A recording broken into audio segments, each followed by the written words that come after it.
How does a war fought for freedom end with an entire continent locked behind an iron curtain?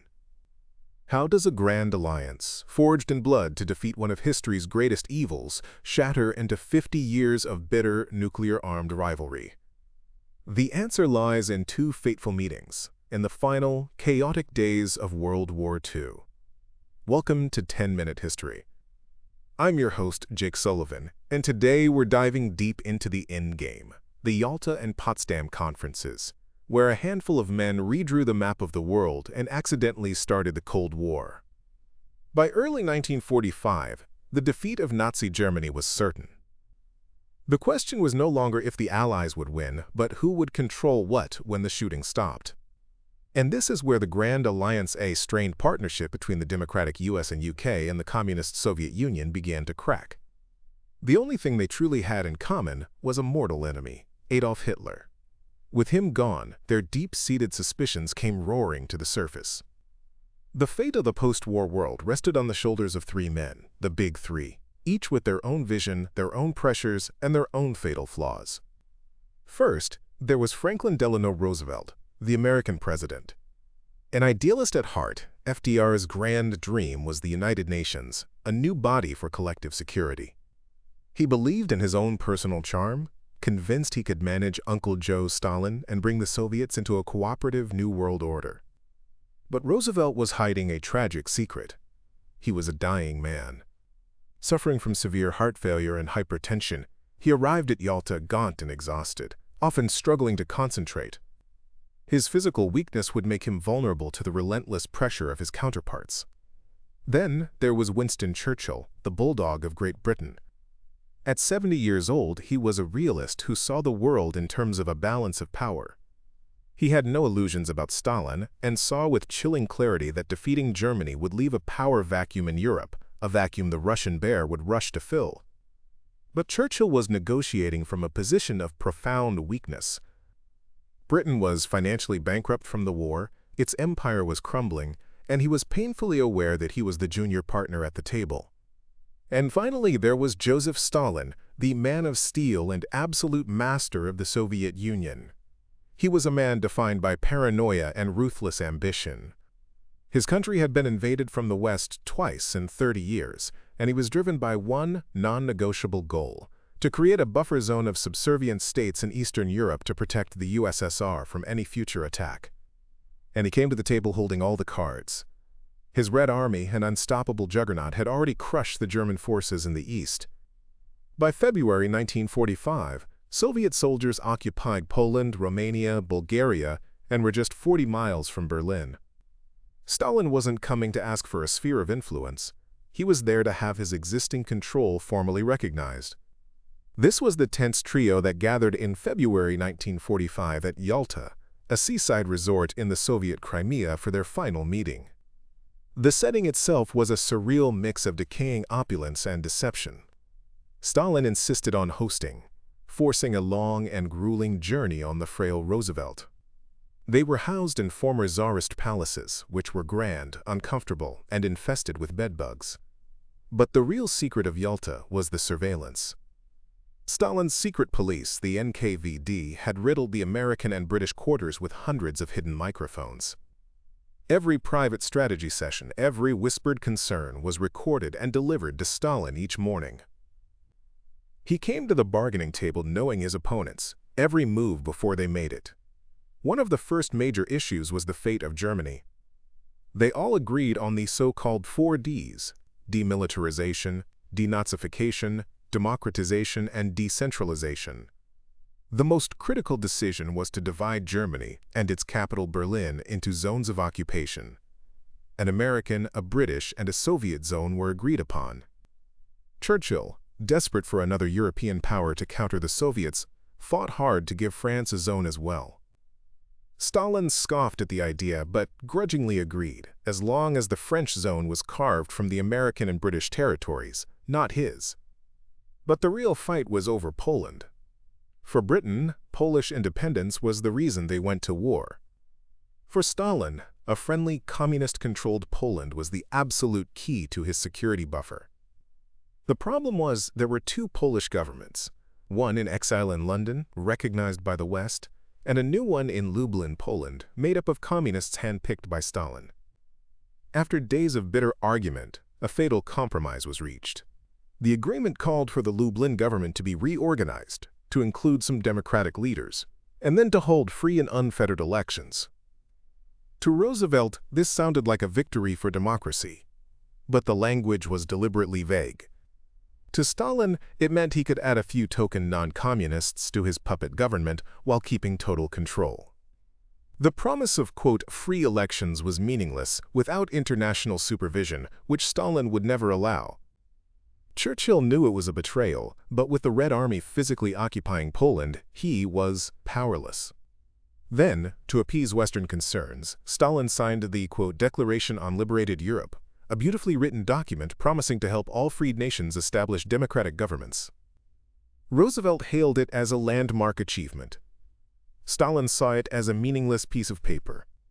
The ink was barely dry before he began systematically crushing all non-communist opposition in Romania and Bulgaria, making a mockery of the promise. Finally, there was a top-secret deal. At the time, American military planners projected that an invasion of Japan could cost up to 1 million American lives. To avoid this bloodbath, Roosevelt desperately needed the Soviets to join the war in the Pacific. Stalin agreed, but for a steep price.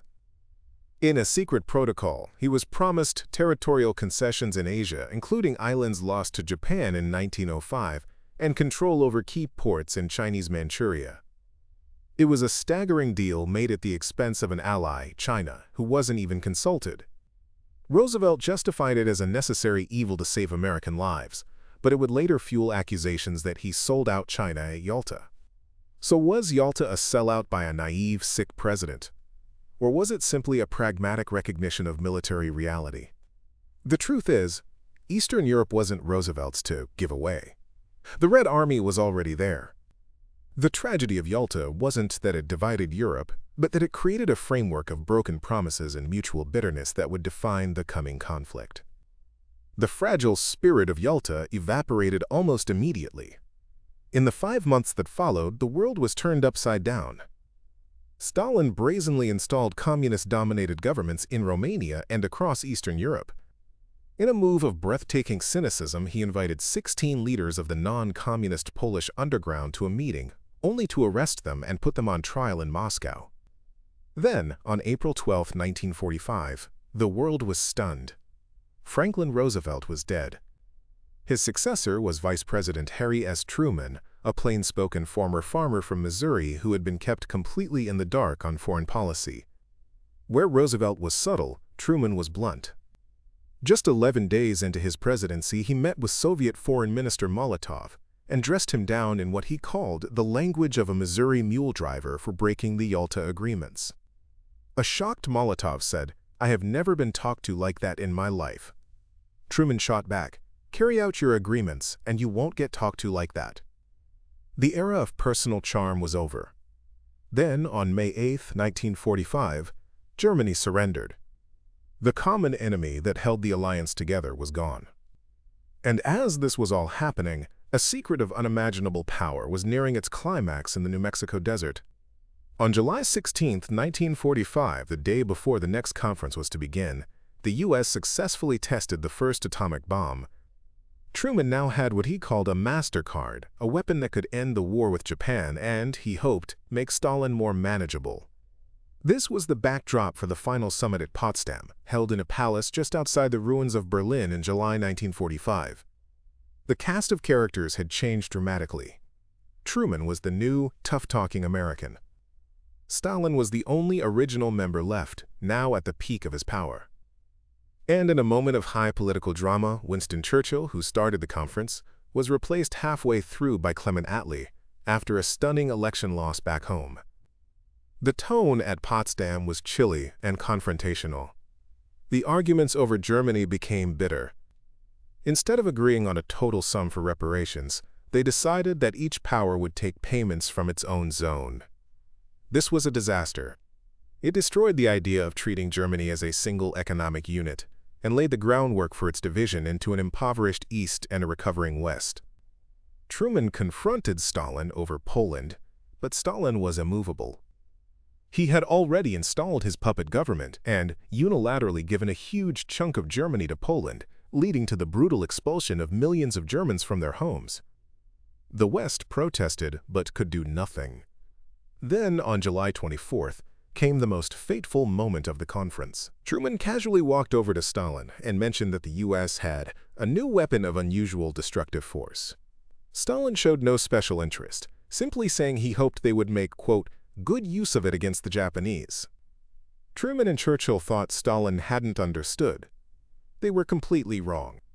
Thanks to a spy inside the Manhattan Project, Klaus Fuchs, Stalin knew all about the atomic bomb. His calm reaction was a brilliant bluff, designed to hide his knowledge and deny Truman a psychological victory. Immediately after, Stalin rushed to his villa and ordered his own scientists to, quote, speed up the work. The nuclear arms race had officially begun. 4 days after the conference ended, the U.S. dropped an atomic bomb on Hiroshima. The Soviet Union declared war on Japan, and a second bomb was dropped on Nagasaki. World War II was over. The Cold War had begun. The legacy of these meetings was a world divided. Europe was split by an iron curtain, with the nations of the East becoming Soviet satellites. The West responded with the Truman Doctrine, the Marshall Plan, and the NATO military alliance. Germany and Berlin were split in two, becoming the most dangerous flashpoint of the Cold War. And the nuclear standoff born at Potsdam would hold humanity hostage for the next half-century under the terrifying logic of mutually assured destruction. The lines drawn on maps by a few men in those smoke-filled rooms determined the fate of millions for generations. The endgame of World War II became the opening gambit of a new, long twilight struggle whose echoes still shape the geopolitical conflicts of our world today. So, what are your thoughts on this? Was the Cold War inevitable, or could different decisions at Yalta and Potsdam have changed history? Let us know down in the comments below. If you found this interesting or learned something new, please give this video a like, and don't forget to subscribe to 10-Minute History for more deep dives. Thanks for listening,